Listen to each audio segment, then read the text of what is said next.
चलें। हाँ बच्चे, कॉपी कर लिया आप लोगों ने?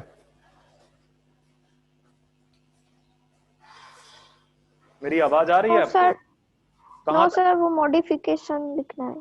हाँ तो एक पेज तो खाली है ना, एक तरफ का। Yes sir.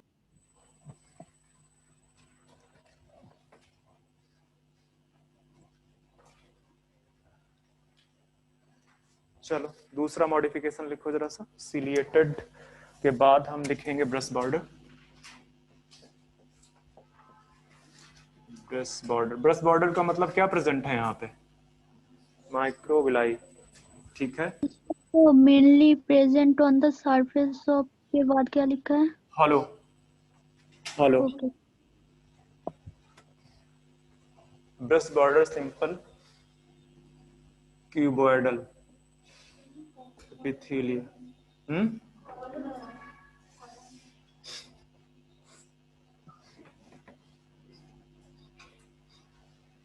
फिर से कॉल्यूमिनर एपिथेलियम। एग्जाम्पल डाल दो, क्या लिख दो यहाँ पे? इनर लाइनिंग ऑफ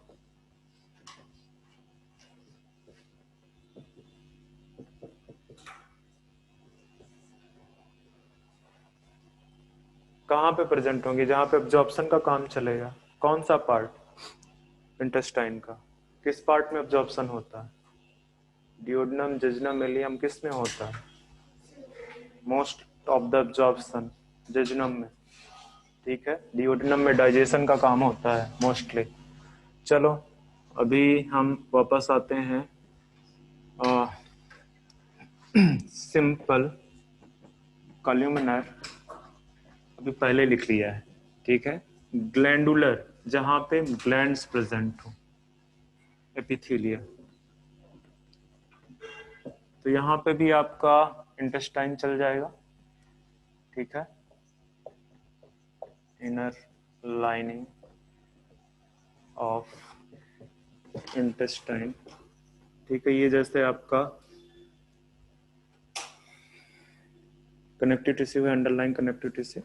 यहाँ पे इस तरह से ये कॉलमनर सेल्स हैं, तो कई बार क्या होती हैं, इस तरह से ग्लैंड्स डेवलप हो जाती है, ठीक है। फिर से नॉर्मल है, फिर यहाँ पे इस तरह करके ग्लैंड्स डेवलप हो गई है। बाकी न्यूक्लियस उसका अपना प्रेजेंट है जहाँ पे प्रेजेंट होना चाहिए। तो ये ग्लैंड्स हैं,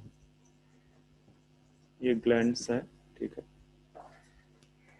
तो ग्लैंड्स यूनिसेलुलर भी हो सकती हैं, मल्टी सेलुलर भी हो सकती हैं, ठीक है। तो इस तरह का आपका सिचुएशन होगा वहां पे ग्लैंडुलर एपिथेलियम में। और कोई मॉडिफिकेशन आपके काम का है तो लिखा देता हूं।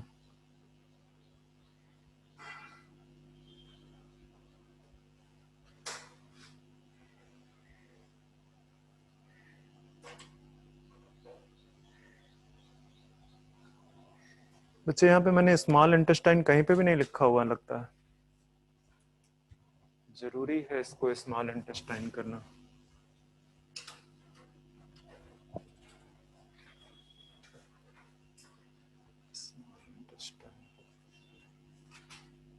चलो इससे ज्यादा आपको पढ़ने की जरूरत नहीं है। यहाँ के पेपर में कुछ भी आए, मेन पेपर में नहीं आएगा इसके बियॉन्ड।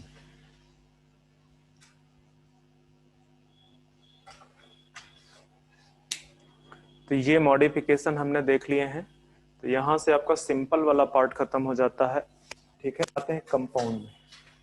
हालांकि कंपाउंड में जितनी चीजें बतानी थी मैंने वहीं पे बता दी है। मैं आपको transitional and sorry stratified and transitional, ठीक है।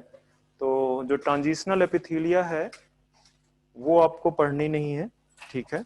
उसकी एक खासियत ये है कि ट्रांजिशनल एपिथेलियम में बेसमेंट मेम्ब्रेन एब्सेंट होता है। इरेज कर दो इसको मैं।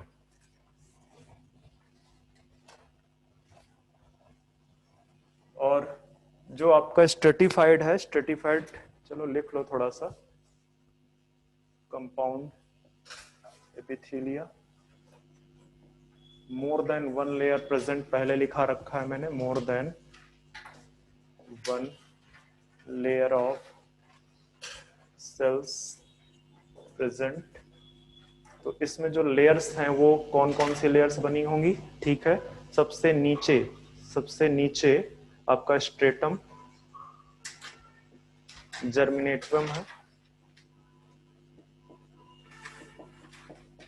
ये, और ये है जिसमें डिवीजन कैपेसिटी प्रेजेंट होती है, ठीक है। एक्टिवली डिवाइडिंग सेल्स है यहाँ पे, एक्टिवली। अगर ये ना हो तो क्या दिक्कत होगी, जैसे आपका स्किन है, बहुत सारी सेल्स कंटिन्यूअसली इरेज होती रहती हैं, तो अगर ये ना हो तो फिर तो प्रॉब्लम आ जाएगी। तो यही sales basically new cells form करती रहती हैं, ठीक है। इसके बाद आपकी इंटरमीडिएट है, जो इंटरमीडिएट पॉलीगोनल सेल्स, बहुत डिफरेंट टाइप के शेप्स आपको देखने को मिल जाएंगे, ठीक है। इनमें डिवाइडिंग कैपेसिटी नहीं होती है। और इसके बाद फ्लैट सेल्स होती हैं, ठीक है, फ्लैट सेल्स। और फ्लैट सेल्स में आपको दो चीजें दिख सकती हैं, किराटिनाइज्ड एंड नॉन किराटिनाइज्ड, ठीक है। किराटिनाइज्ड सेल्स जो है डेड सेल्स होती हैं, मतलब सेल है, सेल तो नॉर्मल फ्लैट सेल्स ही दिखेगी, इस तरह की नॉर्मल फ्लैट सेल्स ही दिखेगी, ठीक है। बट उसकी अपर सरफेस में केराटिन का डिपॉजिट हो जाएगा, यहाँ पे केराटिन का डिपोजिशन होगा, और केराटिन जो है उसको क्या कर देगी, क्योंकि इसकी परमिबिलिटी को लॉस करवा देगी, और अगर परमिबिलिटी लॉस हुई तो सेल राम नाम सत्य हो जाएगा, ठीक है। तो केराटिन, ठीक है, केराटिन की वजह से वो डेड सेल हो जाती हैं, ठीक है, वो डेड सेल्स हो जाती हैं। और ये कहाँ पे प्रेजेंट होती हैं, मतलब आपका जो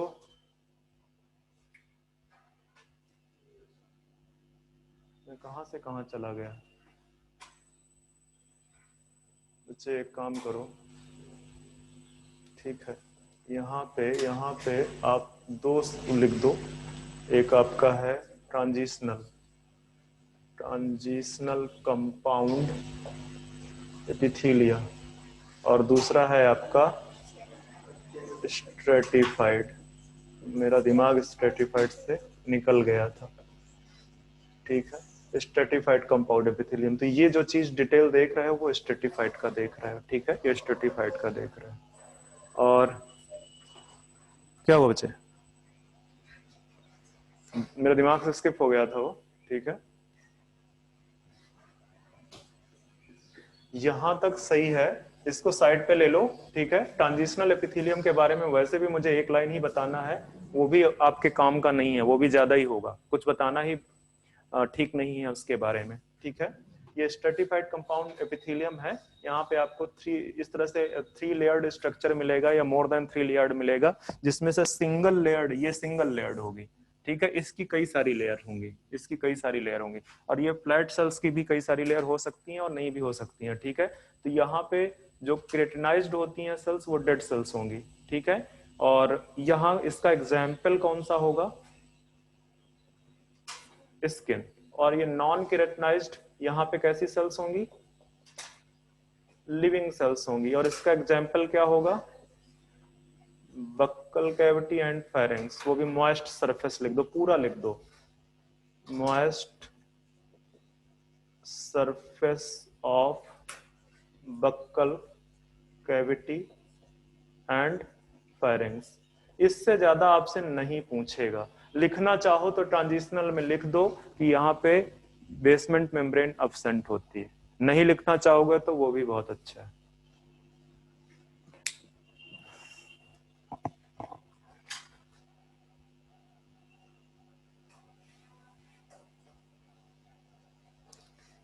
फंक्शन लिख दो इसका, कंपाउंड एपिथेलियम का, जैसे आपको समझ में आ रहा होगा क्या फंक्शन है इसका, यहां लिख दूं,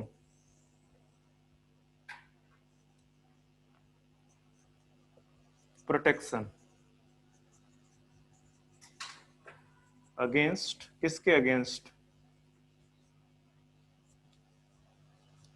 केमिकल और फिजिकल डैमेज।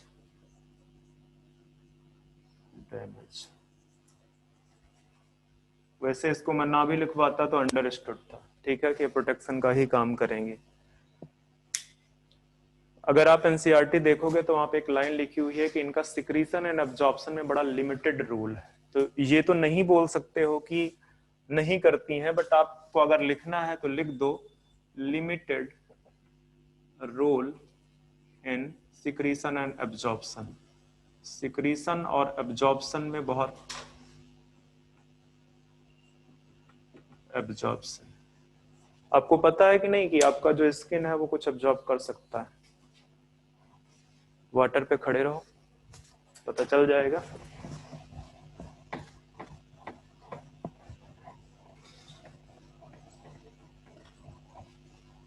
चलो, तो अब एक और चीज देख लेते हैं, ठीक है।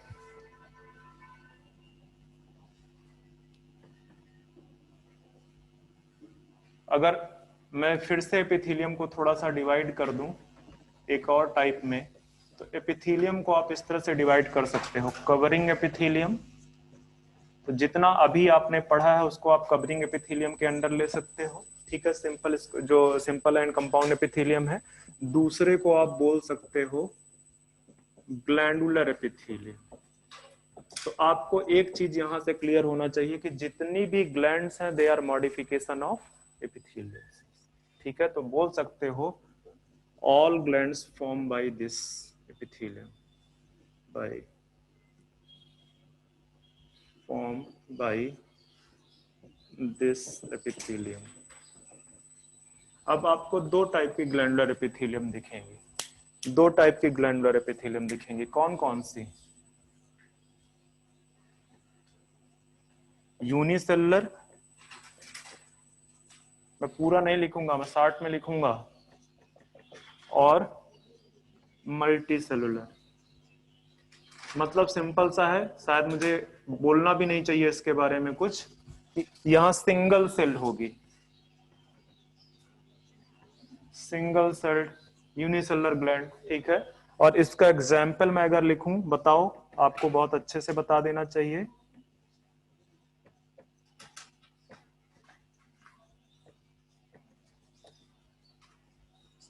स्टमक, ठीक है। और अगर मैं मल्टी सेलुलर में दिखाऊं, यहाँ पे तो पिक्चर अगर दिखाना चाहो, इसका पिक्चर दिखाओ, तो यहाँ पे इस तरह से बना सकते हो, ठीक है। इस तरह से बना सकते हो, वैसे मैंने अभी कुछ देर पहले बनाया था, ठीक है। ये कॉलमनर सेल में, ये आपका यूनिसेलुलर, यूनिसेलुलर, ठीक है, ग्लैंडुलर एपिथेलियम हो गया। अगर मैं आपके लिए मल्टी सेलुलर ग्लैंडुलर एपिथेलियम का पिक्चर बना दूं, तो आप एनसीईआरटी में देखना, पिक्चर बना हुआ है, बना देता हूं यहाँ पे, बट एनसीईआरटी में भी बना हुआ है, ठीक है। इस तरह से कुछ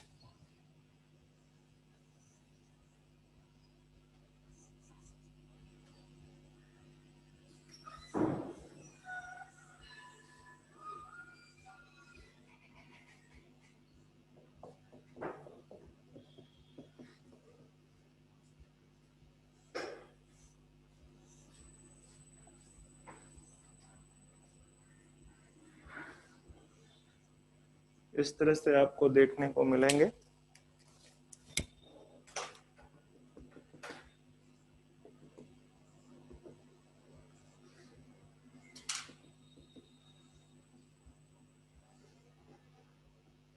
ये मल्टी सेलुलर ग्लैंड्स हैं, मल्टी सेलुलर ग्लैंड्स।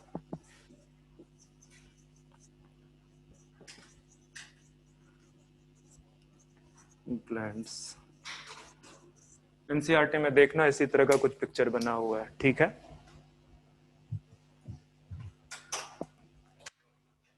अब एक और चीज बता देता हूं मैं आपको ग्लैंड्स में ही, कि ग्लैंड्स को आप दो टाइप से डिवाइड कर सकते हो, ठीक है, on the basis of presence और एब्सेंस ऑफ डक्ट, ठीक है। तो आप यहाँ पे ग्लैंड्स को डिवाइड करो जरा सा, और ये किसके बेस पे है? On the basis of presence और अब्सेंस ऑफ डक्ट, प्रेजेंस और अब्सेंस ऑफ डक्ट, ठीक है। तो इसको क्या बोलोगे? एक को एक्सोक्राइन और दूसरे को क्या बोलोगे? इंडोक्राइन।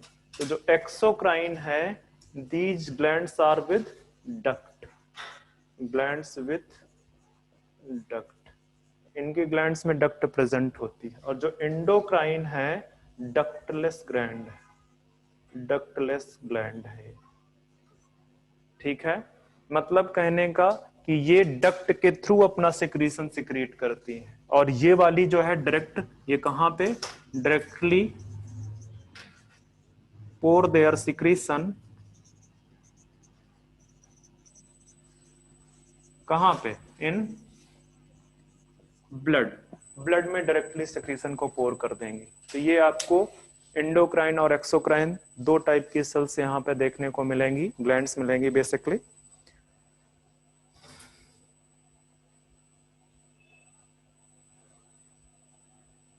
इसके अलावा अगर एक और लिखना चाहो तो लिख लो, क्या लिखना चाहते हो बताओ। मिक्स ग्लैंड जरूरत है, लिख लो, जहां पे both exocrine and endocrine gland पाई जाए। ठीक है, लिख लो आप मिक्स, नीचे नोट डाल के लिखना मिक्स ग्लैंड।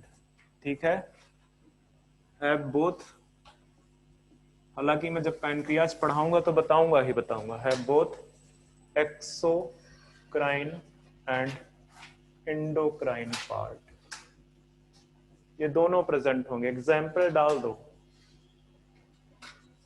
पैनक्रियाज, पैनक्रियाज का 99% पार्ट एक्सोक्राइन होता है और लेस देन 1% पार्ट आपका एंडोक्राइन होता है।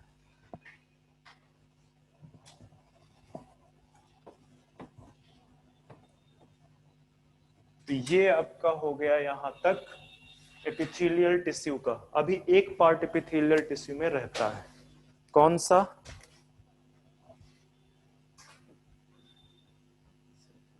Cell junction. तो सेल जंक्शन बेसिकली सेल में क्यों प्रेजेंट होते हैं, ताकि सेल एक दूसरे के पास में कनेक्टेड रहे। ठीक है, उनके बीच में कम्युनिकेशन बना रहे और उनसे कोई लीकेज ना हो। ठीक है, तो आप बोल सकते हो यहां पे, सेंटीमीटर में देख लेता हूं,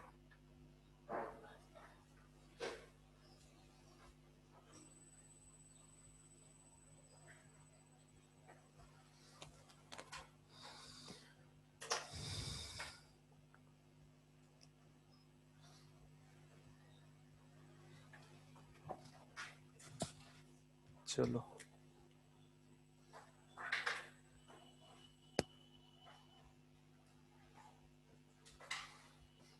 मुझे किसी के पास एनसीईआरटी है क्या, एक लाइन दिमाग से मिस हो रही है।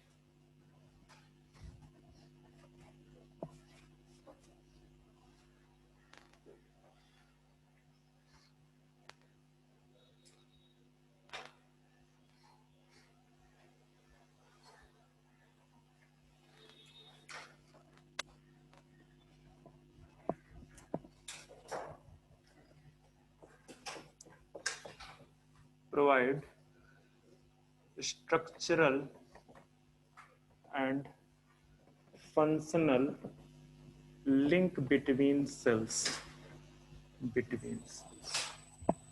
स्ट्रक्चरल लिंक भी बनाती हैं और फंक्शनल लिंक भी बनाते हैं। ओके, अब आपको टाइप ऑफ जंक्शन की बात करें तो आपको यहाँ पे 3 टाइप के जंक्शन देखने को मिलेंगे। ठीक है, 3 टाइप के जंक्शन, कौन कौन से जंक्शन है बच्चे बता दो, दिमाग से नहीं है, मेरे दिमाग में नहीं आ रहा है, बोलो। तुम्हारे दिमाग में भी नहीं आ रहे हैं।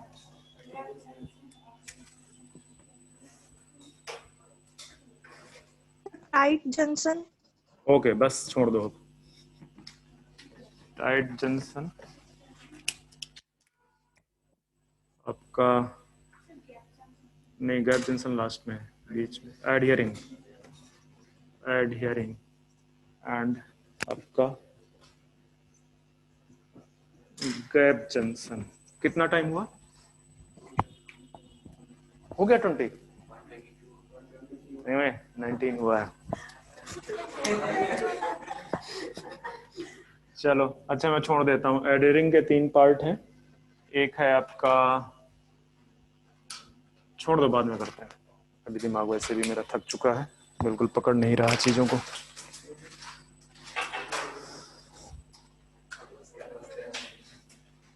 क्या हुआ?